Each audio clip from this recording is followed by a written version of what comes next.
जय मां सरस्वती।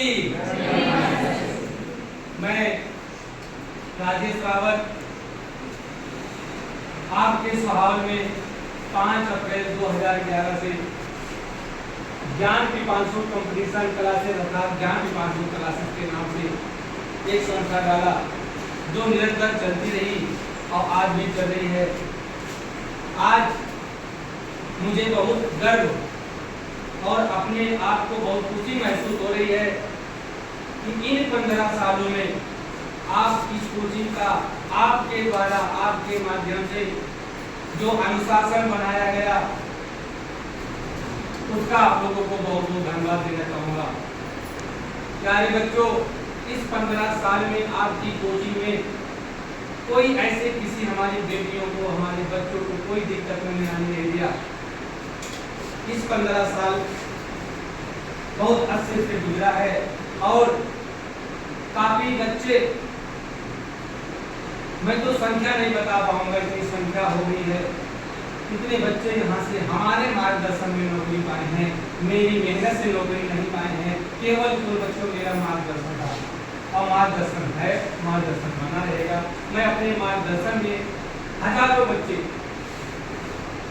जिनका परिवार आज उनके घर में नौकरी गई है, उनका परिवार कितना खुशहाल हो गया है और मैं इसमें मेरी अकेली भूमिका नहीं है। इस सुहावल क्षेत्र के तमाम साथी, तमाम बहनें, तमाम रिश्तेदार, तमाम लोग, सुहावल क्षेत्र के नहीं दूर दराज के लोग जिस प्रकार प्रत्यक्ष और अप्रत्यक्ष रूप से आपकी संस्था ज्ञान पीपांशु का सहयोग किया है, मैं उन लोगों का तहे दिल से धन्यवाद देना चाहूँगा और आशा और विश्वास भी करता हूँ कि ऐसे लोग जो प्रत्यक्ष और अप्रत्यक्ष रूप से हमारी संस्था का, आपकी संस्था का, अपनी संस्था का सहयोग किए थे, कर रहे हैं और करते रहेंगे, ये मैं पुनः विश्वास प्राप्त करना चाहूँगा।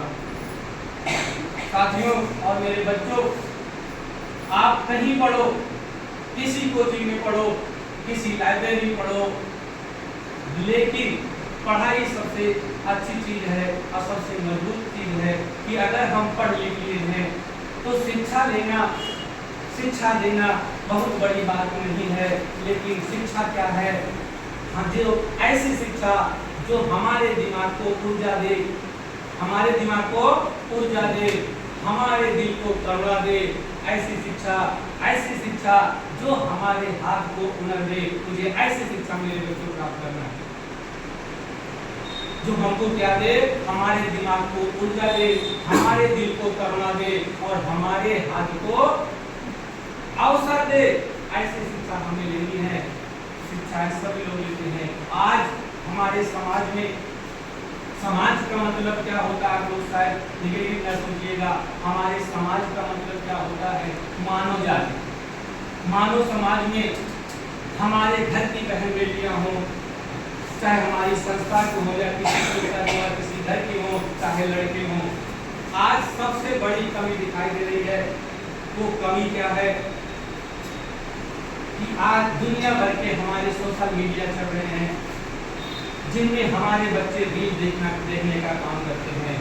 बच्चे बताओ, यदि एक कोई गिलास है और गिलास में छेद है तो क्या बच्चे का वो गिलास आप में पानी डालते जाओगे तो वो क्या पानी से गिलास भर जाएगा? नहीं भरेगा। और ये वहाँ छेद है और मेरे अंदर उस छेद की रूपी शब्द को मैं अपने बच्चों के अंदर कमी देखता आ रहा हूँ। हमारे बच्चों के अंदर क्या है? वो कमी है कि मैं देखता हूँ कि पढ़ाई करते समय हम अपने ट्रैक से जब बदल जाते हैं तो दुनिया भर के रील, दुनिया भर के प्रोग्राम, दुनिया भर की चीजें देखते हैं। This is the golden time. आप एक एडल्ट हो, आप एक किशोरावस्था में हो और ये किशोरावस्था कहती क्या है कि किशोरावस्था अर्थात जवानी, हमारी जो युवावस्था है, एक हमारे मनोवैज्ञानिक ने कहा किशोरावस्था एक ऐसी अवस्था है जो टकराव, तनाव और तूफान की अवस्था है। इस अवस्था से जो बच्चा बच गया, मैं गारंटी लेता हूँ कि वो जो चाहेगा वो बनकर चला आएगा। पढ़ाई कुछ नहीं है, सबसे आसान है। पढ़ाई सबसे आसान है। आसान कैसे है? कुछ लोग कहते सर मुझे याद नहीं होता है, मैं बहुत मेहनत करता हूँ करती हूँ लेकिन मुझे याद नहीं होता है, अब दिल टूट गया है। तो मैं कहता हूँ कि पढ़ाई सबसे आसान है। आसान इसलिए है कि मेरे बच्चों, आप ही में से आपका गार्जियन आज के दिन कह दे बेटा चलो मेरे साथ 3 घंटे गेहूं काटो, मेरे साथ चलो हल जुतवाओ, मेरे साथ कौन बोलो, मेरे साथ धान गेहूं लगवाओ, खेत का काम करो, तो शायद आप 3 घंटे यहाँ बैठ कर तो लाइब्रेरी 4 घंटे 5 घंटे 3 घंटे कोचिंग पढ़ लेते हो।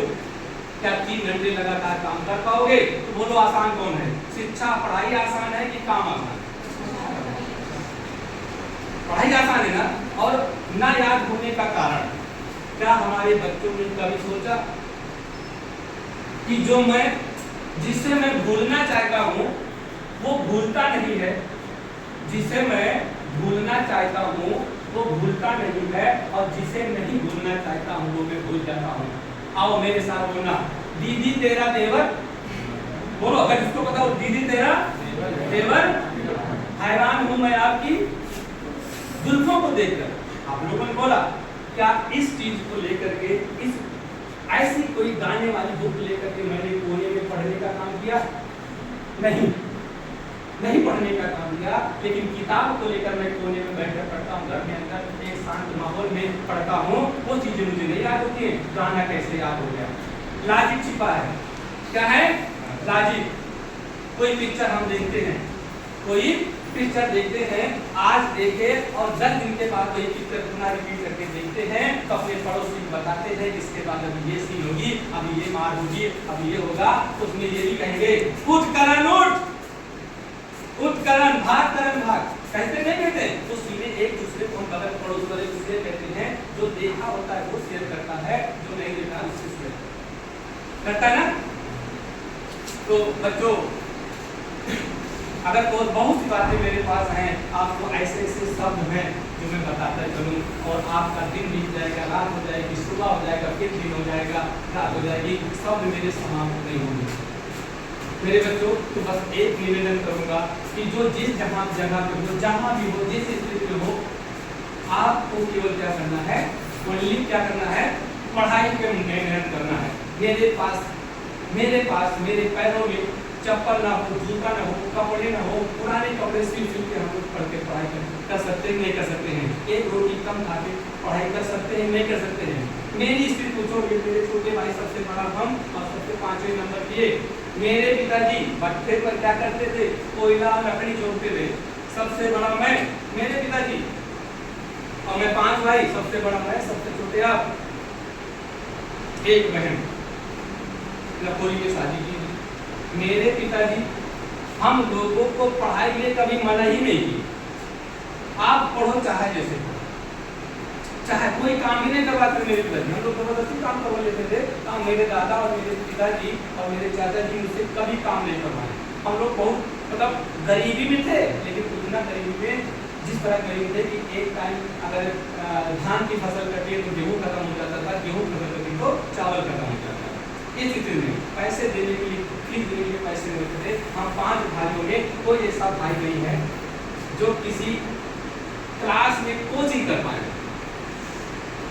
मैं एक कोचिंग, मेरे गाँव शैलेंद्र हैदराबाद, एक पीसीएस की क्लास वहाँ चली थी, तो मामा जी के मित्र थे, उन्होंने चलवाया। तो मामा जी को यार तुम पढ़ने में ठीक हो, चलो तुम्हारा वहाँ एडमिशन करवा दे, तुम्हारा पैसा नहीं लगेगा। मेरे बच्चों, मैं 15 दिन 20 दिन 10 दिन जो भी गया क्लास, ध्यान तो नहीं है, तो उस कोचिंग संस्था के प्रबंधक मेरे पास आए और कहे तुम खड़े हो जाओ, बताइए कहीं कि आपकी फीस नहीं जमा है, आप आपसे 10-12 दिन हो गए पढ़ते हुए। हम कहते हो शैलेंद्र मामा पढ़ता है तुझे? उसने मुझे इस तरह से भगाया, इस तरह से भगाया जैसे कुत्ते को लोग दबा के भगाते, ऐसे नहीं भगाते, ठीक है ना। और तब से जब मैं 2011 5 अप्रैल 2011 की अपनी कोचिंग ओपनिंग हुई, तो मैंने सबसे पहली कसम खाई थी कि यदि मेरे यहाँ जो भी बच्चा आएगा, गरीब दबका का हो, चाहे जिस जाति का हो, मैंने जाति पात भी नहीं देखने का काम किया। चाहे जिस जाति का बच्चा हो, आपके कर दिया, आपके गाँव के कुलवेश सिंह आपकी कोचिंग में पढ़े हैं, ठीक है ना। ऐसे कई बच्चों को मैंने, वो आदमी इसमें है नहीं, ऐसे बच्चों को मैंने फ्री पढ़ाने का काम किया।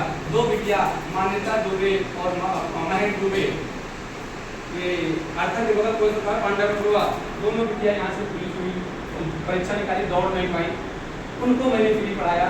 हर कई मतलब बहुत बच्चे हमारे यहाँ फ्री पढ़े, लेकिन मैंने किसी बच्चे को, कोई बच्चा नहीं बता सकता अगर राजेश सर या ज्ञान कोचिंग के संस्थापक या संचालक या प्रबंधक ने मुझे फीस के लिए अपनी कोशिश मुझे बताया, नहीं बताता। क्यों बताऊं, मैं भोगी हूँ, मेरे ऊपर क्या बीती थी। तो बेटा बस मैं बहुत निवेदन करूंगा, और जहां तक प्रयास करो कि आप लोग पढ़ते रहो। ना याद होने का कारण मैं ग्राफ पर गया, ना याद होने का कारण है वो किसी को याद नहीं होता है, लेकिन एक बात जरूर दिखाई देता है, जब हम पेपर देते हैं या टेस्ट लगाते हैं तो जो क्वेश्चन भविष्य भूत में कभी पढ़े हुए हैं ना, वो हमें दिखाई देता है मैं इसको पढ़ा हूँ, याद नहीं होता किसी को, ठीक है ना, याद नहीं होता है। बशर्ते क्या है कि हम पढ़ते जाए, बार बार रिवीजन करते हैं, ठीक है दोस्तों। तो निवेदन करूंगा और आशा करूंगा कि आने वाली वर्तमान भर्ती होमगार्ड की चल रही है और पुलिस की होने वाली है, आने वाले दिन 81,000 पुलिस की है। हमारे कुछ बच्चे यहाँ पेट भी निकाले हैं, पेट भी निकाले हो ना, तो पेट की बात करता हूँ कि लेखपाल की, बस आप एकाग्र हो जाओ, आप उत्तेजित हो जाओ, और मैं विश्वास करता हूँ कि आप लोग मुझे आने वाली भर्ती में बहुत अच्छा रिजल्ट देंगे। बहुत बहुत धन्यवाद।